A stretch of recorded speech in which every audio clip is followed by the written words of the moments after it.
आज हम उन महान आत्मा को याद कर रहे हैं जो अब हमारे बीच नहीं रहे, जिनका जीवन न केवल व्यापारिक दुनिया में बल्कि समाज और मानवता के विकास में भी प्रेरणा का स्रोत रहा। पद्म भूषण श्री रतन टाटा। उनका चले जाना न केवल टाटा समूह के लिए बल्कि पूरे भारत और दुनिया के लिए कभी ना भुलाने वाला गंभीर दुख है। और साथ ही देश भर में सबके अंदर एक बड़ा सवाल पैदा हो रहा है कि टाटा की संपत्ति अब किसके हाथों में जाएगी।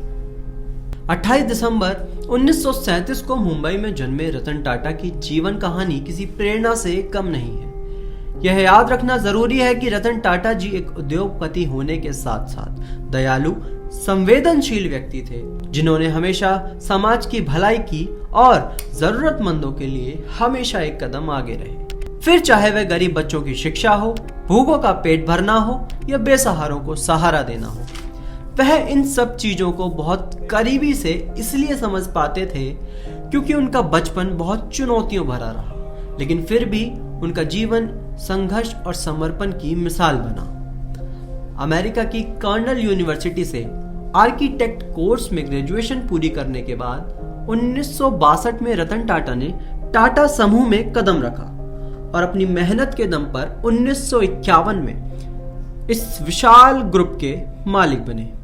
उनकी सोच और लगन ने देश में ही नहीं बल्कि विदेशों तक टाटा समूह का नाम रोशन किया और आज बच्चा बच्चा टाटा की पहचान का मोहताज नहीं। हमें दुख है वह आज हमारे बीच नहीं रहे। उनकी दूरदृष्टि का सबसे बड़ा उदाहरण रहा टाटा नैनो, जिसे उन्होंने सपनों की कार कहा था। जब उन्होंने इसे लॉन्च किया तो इसकी कम कीमत होने के कारण उनका उद्देश्य था कि भारत के हर परिवार के पास एक गाड़ी हो सके और उनकी यही सोच उन्हें सबसे अलग बनाती थी।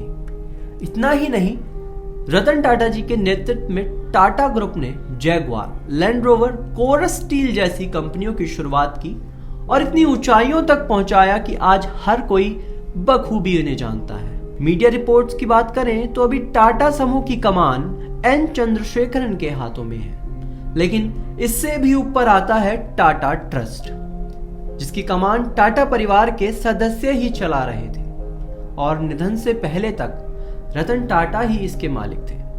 टाटा ट्रस्ट एक टाटा ग्रुप की परोपकारिक संस्थाओं का समूह है जो 13 लाख करोड़ रुपए वाले टाटा ग्रुप में 66% की हिस्सेदारी रखता है।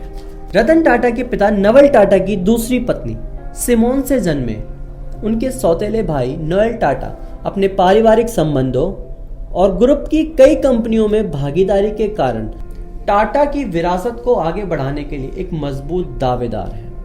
रतन टाटा, आपकी विरासत, आपकी उदारता और आपकी प्रेरणा को हम कभी नहीं भूलेंगे।